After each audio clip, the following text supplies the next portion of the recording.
A lot of time has passed. By the look of it, you've come up in the world. I could say the same about you. The mayor serves his city.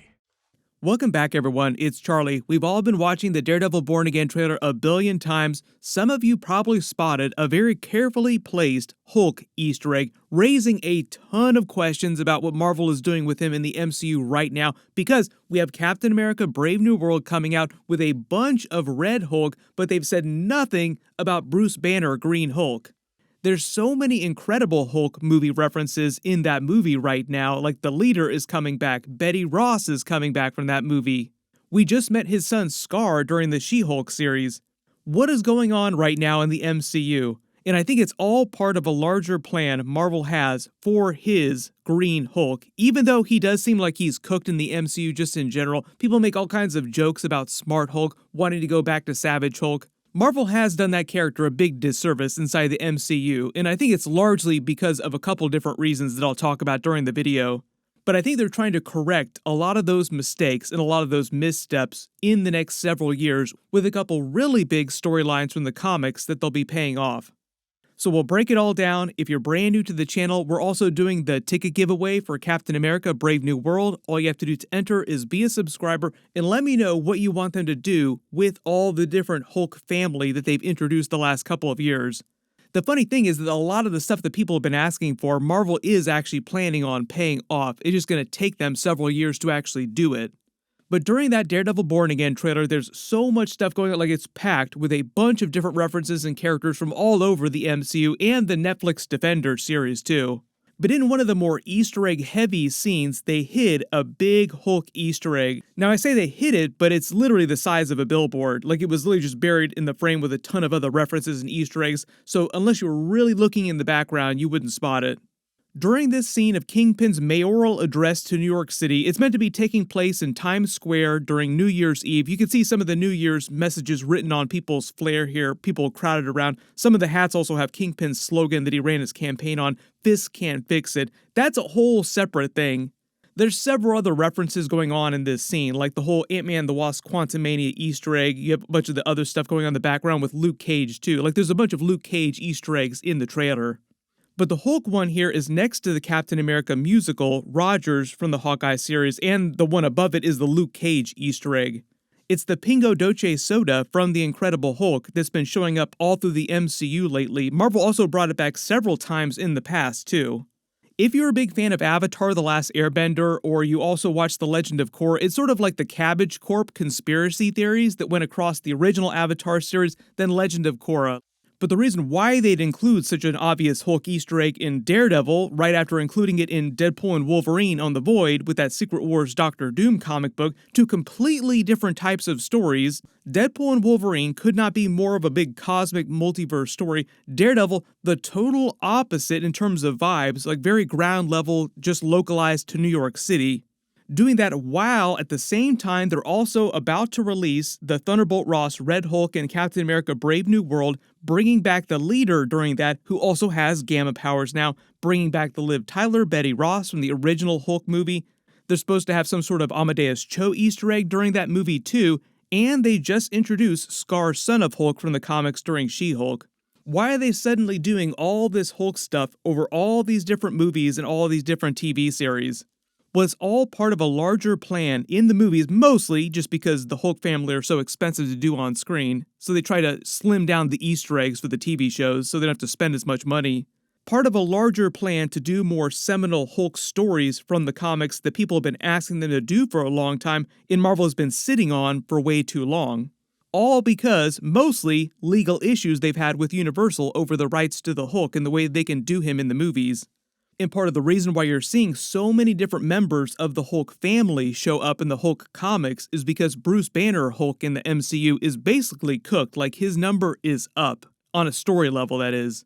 Mark Ruffalo has said he'll keep coming back as long as Marvel wants him, but eventually they do want to move past him, and on a story level you just have to explain why that happens, how that happens. So part of the idea is they want to have a couple really big stories with him before they transition away from the character to other Hulk-related characters.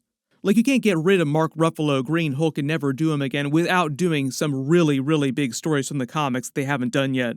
And at least from a story perspective, the way that Marvel's starting to see this is because of what the leader is doing during Captain America Brave New World. Like, he's sort of the beginning of all this, although they kind of set this up the last couple years. Also, bringing it back around to Daredevil Born Again, the Hulk soda is one of the ways Marvel's slowly been seeding Hulk across all the movies and the TV shows without spending all the money to actually cameo him and have him run around in Hulk form destroying stuff in the middle of Daredevil episodes. If it were way cheaper to do the Hulk with special effects and you could just Photoshop it up in a couple hours on your home computer, you'd see different members of the Hulk family on the TV shows all the time, all over the place. They even had a deleted scene during the She-Hulk series where Hulk and Abomination both bear hug her with all three of them in Hulk form, and the joke was going to be that it was the most expensive hug in TV history because it cost so much to do Hulk effects. Obviously, they didn't wind up doing that scene because it was a total waste of money for a bit that probably wasn't going to be that funny. But this is one of the reasons why you've been hearing about Marvel eventually doing a World War Hulks type of movie, as in multiple Hulks at war. And a larger Wolverine versus Hulk story that they'd pay off in some kind of movie. They could wind up doing both of those stories in the same movie, though. Supposedly, there's also going to be a scene during Captain America Brave New World where the leader specifically sets up a World War Hulk scenario in the MCU using the Hulk serum. That's his biggest play. During the movie, he uses it on Thunderbolt Ross as a way to further his plan to push the world into a world war using the chaos of the adamantium that's found on the dead Celestial Tiamat. Starting to bring back some of the Eternals references too. And it sounds like, just based on the description of the way these scenes go down, the leader is going to effectively threaten to give a bunch of the other nations around the world, other big players, warlords, their own ability to create a Hulk. Which actually sounds very similar to the whole MacGuffin of the Super Soldier Serum during the Falcon and Winter Soldier series, with the Flag Smashers trying to use the Super Soldier Serum. You just replace the Super Soldier Serum with the leader's Hulk Serum. And Bruce Banner Hulk in the MCU actually has a big connection to the Weapons Plus program, so Thunderbolt Ross dusted off the Super Soldier Serum program, turning it into the Weapons Plus program. During that movie, he explains to the Abomination that Bruce Banner accidentally created the Hulk because he was working on something for the Weapons Plus program without realizing what he was working on. Thunderbolt Ross misled him, making him thinking that he was working on some sort of medical treatment when really he was working on the next iteration of the Weapons Plus program, and thus was created the Hulk. So basically, the Hulk serum is an evolution of the Weapons Plus program. They actually do get into more little Easter eggs in the more recent comics with Weapon H, where like a version of the Hulk gets turned into a version of Wolverine with adamantium. But basically the idea is that if you have a bunch of Hulks popping up all over the world, threatening world war, like World War Hulks, it means Banner is essentially cooked. This is the whole reason he made such a big deal about destroying samples of their blood during the She-Hulk series. What they might wind up doing during Daredevil Born Again, because I don't think we'll actually see a Hulk cameo with him running around doing crazy stuff, is they might just have verbal references to what happened during Captain America Brave New World with Red Hulk, or like news broadcasts where they talk about the Hulk. They do that in the Marvel movies all the time, like J. Jonah Jameson's news broadcast with the news ticker that has references to stuff that just happened in recent movies or upcoming movies.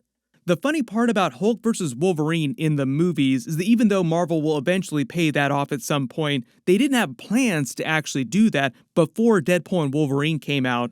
Ryan Reynolds kind of willed that into existence along with a couple other movie concepts. He said before the movie, Kevin Feige never had any considerations for doing any kind of Channing Tatum Gambit, like it was never even a thought in his mind, till after the movie came out, he saw him, and now he actually wants to bring Channing Tatum back as a version of Gambit, probably just for Secret Wars, but we'll see. In one of the other movies that they sort of willed into existence, or at least one of the other big concepts, was Hulk versus Wolverine in a much bigger way. Like I said, they could just do that inside a larger Hulk-related movie. There are a couple easy ways to explain how that happens while you're also doing a bunch of other Hulk storyline. But you get the idea, a couple really big twists on Hulk stories that people have been asking Marvel to do for a long time, but the main reason why it's taken them so long to actually do anything with the Hulk is purely those legal reasons with Universal. That's also why they're waiting till after Secret Wars to actually do any of this big Hulk storyline stuff. I'm sure we're going to see a bunch of crazy Secret Wars comic book Easter eggs for some of the Hulk stuff that happened during that, but a lot of bigger Hulk stuff it sounds like they're saving for after Secret Wars. Whatever black magic all the different lawyers are doing behind the scenes, it sounds like it's working though. Sounds like they're going to work out their deal with Universal. A lot of you might even remember from way back in the day, if you were following the Marvel movie news back during Phase 1 when they were just getting started, the Incredible Hulk movie with Edward Norton was actually developed as part of a trilogy, like they signed him to a trilogy and to the Avengers movie. Tim Blake Nelson, who just came back as the leader during Captain America Brave New World, said that he was actually supposed to be the main villain for The Incredible Hulk 2, that sequel movie, and then the third movie, they would have done the Red Hulk Thunderbolt Ross twist with like Hulk versus Red Hulk. Had things not gone down the way they did, like Disney bought Marvel, they recast with Mark Ruffalo, like a whole bunch of stuff happened, the trajectories of all the characters changed. Had they actually made that Hulk trilogy, we probably would have seen the third movie around the time Captain America Civil War came out during Marvel Phase 3. As of right now, all the Hulk characters that they've introduced will eventually come back in some form. Not everybody is going to come back during Secret Wars, but they're still going to continue with the Bruce Banner storyline until they get through some of these really big arcs. But everyone let me know in the comments, if the Hulk is cooked and they want to move past with other characters, do you think that they'll try to kill him off after Secret Wars in some big twist from the comics? Or do you think they'll just recast the Bruce Banner Hulk with someone else if Mark Ruffalo gets too old, like he doesn't want to come back anymore? Marvel just proved that they're not totally above recasting because they just did that with Thunderbolt Ross and Harrison Ford. Just remember though, at the rate they're going, Secret Wars still a couple years away, so the idea that they might pay off some of these Hulk storylines could take even longer than that. So if you're a young person now, you might have children of your own by the time we actually see this stuff happen in the movies. In related Daredevil Born Again news, I know there's all kinds of questions about what's going on with the Netflix Defenders, Agents of S.H.I.E.L.D. I've gotten so many Agents of S.H.I.E.L.D. questions. Are they coming back? Is Agents of S.H.I.E.L.D. canon to the MCU? I will do all the Daredevil videos in the next couple of months. There'll be a bunch of stuff coming up, so be sure to enable alerts for my channel so you don't miss any of that. Everybody click here for my full Daredevil Born Again trailer video, and click here to learn about all the Marvel Netflix characters coming back. Thank you so much for watching, and I'll see you guys in the next one.